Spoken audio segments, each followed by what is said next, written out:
योगी बाबा के इस बयान ने हलचल मचा दी है। जी हां, मैं मनोज कुमार शर्मा आजाद हिंद आवाज न्यूज के लिए आपके बीच में एक बार फिर लेकर के ये हंगामेदार बहस और हंगामेदार खबर जो अब बीजेपी में सनसनी पैदा कर रही है। एक नाविक परिवार की एक सक्सेस स्टोरी यहां पे बता रहा हूं। ये नाविक परिवार जिनके पास 130 नौकाएं थी, 45 दिनों की अवधि में इन लोगों ने शुद्ध बचत की है 30 करोड़ रुपए की। यानी एक नाव ने 45 दिनों में 23 लाख रुपए की बचत की है, कमाई की है। प्रतिदिन के अगर आप उनकी बचत देखेंगे तो यह लगभग 50 से लेके 52,000 पर डे की उनकी इनकम थी एक नाव की। दोस्तों नमस्कार, मैं मनोज कुमार शर्मा आजाद हिंद आवाज न्यूज के लिए आपके बीच में एक बार फिर। दोस्तों, योगी महाराज का एक बयान आता है विधानसभा में जिसमें वो कहते हैं कि एक नाविक ने 30 करोड़ रुपए कुंभ से कमा लिए। हालांकि कुंभ पर किए गए सारे दावे अभी तक ऐसे हैं कि जिन्हें सोशल मीडिया ताड़ ताड़ करके फाड़ता रहा है, उनकी चिंदियां बखेरता रहा है। लेकिन जब बयान आता है योगी जी का, मुख्यमंत्री उत्तर प्रदेश योगी जी का जब बयान आता है, तब यहां पर चर्चा छिड़ जाती है। लेकिन उनके बयान के बाद जो गोदी मीडिया है वो इस खबर को छापता है कुछ इस तरह से, महाकुंभ में 30 करोड़ कमाने वाला नाविक परिवार कौन, पता चल गया। सीएम योगी ने सुनाई स्टोरी, सक्सेस स्टोरी। जी हां, 45 दिन में 30 करोड़ कमाने वाले इस नाविक परिवार का जैसे ही नाम पार्लियामेंट में, विधानसभा में लिया योगी जी ने, वैसे ही चर्चे आम हो गए। और आम क्या साहब, आम की आम छोड़िए, खटास भी पैदा हो गई उसमें। मीडिया ने कुछ खबर इस तरह से छापी थी कि ये जो परिवार है वो 100 लोगों का परिवार है और 100 लोगों के परिवार ने इतना ज्यादा पैसा कमा लिया कि जिसकी कहानियां, सक्सेस स्टोरी गाई गई। 100 नावें इनके पास बताई जाती हैं और कुंभ के दौरान इन्होंने 70 नई नावें खरीद ली और महाकुंभ में उतार दी और लंबे समय तक नावों की बुकिंग होती रही। पारिश्रमिक पूछा तो बाद में गिना तो कुल लाख। नाविक ने एक उंगली दिखाई तो परिवार ने 1 लाख रुपए, तो कुछ ने कुछ रुपए दिए। मतलब ये कहानी है जो नाव चला रहे थे निषाद वगैरह। लेकिन असली कहानी क्या है, क्योंकि इसका पोस्टमार्टम सोशल मीडिया पर होने लगता है।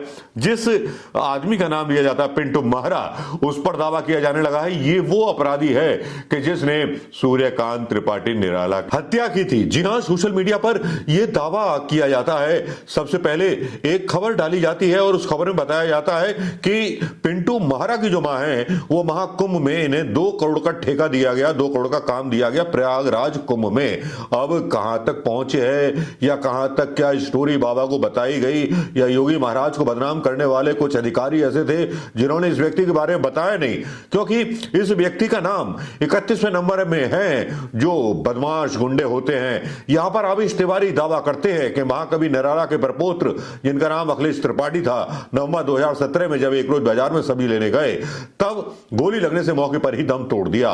दरअसल उन दिनों इलाहाबाद में बर्रू बच्चा नाम के 2 गैंगों के बीच गैंगवार छड़ा हुआ था। इस गैंगवार में कई जाने जा चुकी थी, कई मुकदमे भी लिखे गए, लेकिन दोनों गैंग में कत्लेआम नहीं रुक रहा था। उस रोज भी बच्चा गिरोह ने बीच बाजार बर्रू गिरोह पर कई राउंड गोलियां चलाई जिसमें निर्दोष अखिलेश की जान चली गई।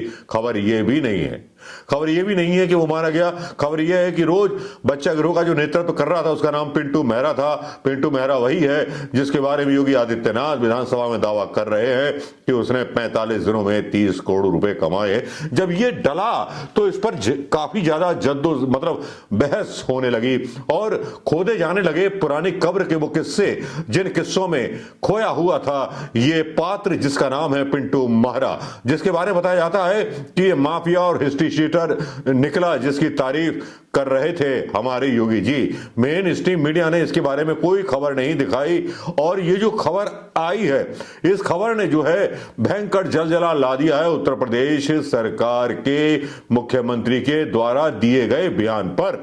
जी हां, क्योंकि इस व्यक्ति के बारे में और भी खबरें पता चलती हैं जिनमें दावा यह किया जाता है कि इस आदमी का नाम हिस्ट्री शीटर में था और इसका 31वां नाम है, इस पर कोई कार्रवाई क्यों नहीं हुई।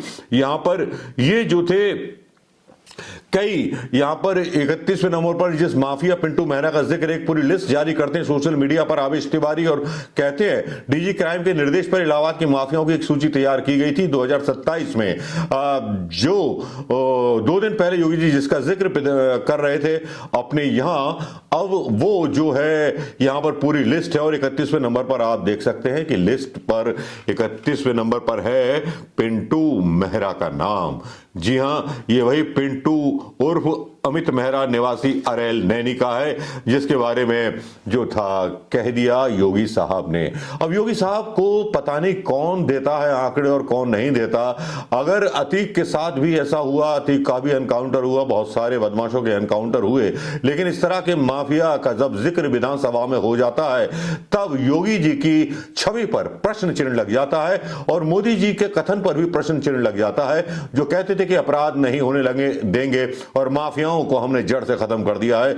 जब इस तरह एक मतलब सूर्यकांत त्रिपाठी निराला का प्रपुत्र मारा जाता है, जिसके हाथों हत्या होती है, यह दावा किया है आवेश तिवारी ने। लेकिन साहब, क्या वाकई में ऐसे लोग ही अब जो है मतलब पहले समाजवादी पार्टी के गुंडों के बारे में कहा जाता था कि वहां गुंडे पलते हैं, तो लगता है कि जैसे कि योगी जी ने गुंडे नहीं देवता पाले हुए हैं, क्योंकि कुंभ के बारे में जितनी भी खबर आ रही है वो कुछ इस तरह की आ रही है जिससे योगी जी की क्षमता पर प्रश्न चिन्ह लगाए जा रहे हैं। और ये प्रश्न चिन्ह लगाने वाले कोई और नहीं है। कुंभ में जब भगदड़ मची उसमें एक अधिकारी की गलती थी। अब ये जो डेटा दिए गए और जिस डेटा को पढ़ करके बोल रहे थे उस पर एक बार जांच लेते कि किस पिंटू मेहरा के बारे में बताया जा रहा है उन्हें, जिसके बारे में वो दावा कर रहे हैं कि 100 करोड़ रुपए इसने कमा लिए। तो 100 करोड़ रुपए तो 100 करोड़, सॉरी 100 करोड़ नहीं 30 करोड़ रुपए कमा लिए, सॉरी 100 करोड़ नहीं 30 करोड़ रुपए कमा लिए। तो ये बात जिसने भी कही वो कैसे कह दी, और ये भी दावा कर रहा है गोदी मीडिया कि साहब उन्होंने जितने पैसे मांगे उतने पैसे दिए। और जब ये नाम लिया योगी जी ने, सीएम योगी उत्तर प्रदेश के, तब बड़ी चर्चाएं होने लगी, मीडिया का जवाब बड़ा लग गया। लेकिन सोशल मीडिया ने जब पोस्टमार्टम करके सच्चाई निकाली पिंटू मेहरा की, तब भारतीय जनता पार्टी के लिए सांप छुछुंदर वाली स्थिति पैदा हो गई, जैसे कि भरे बाजार नंगे हो गए हों अपने बयानों को देने के बाद।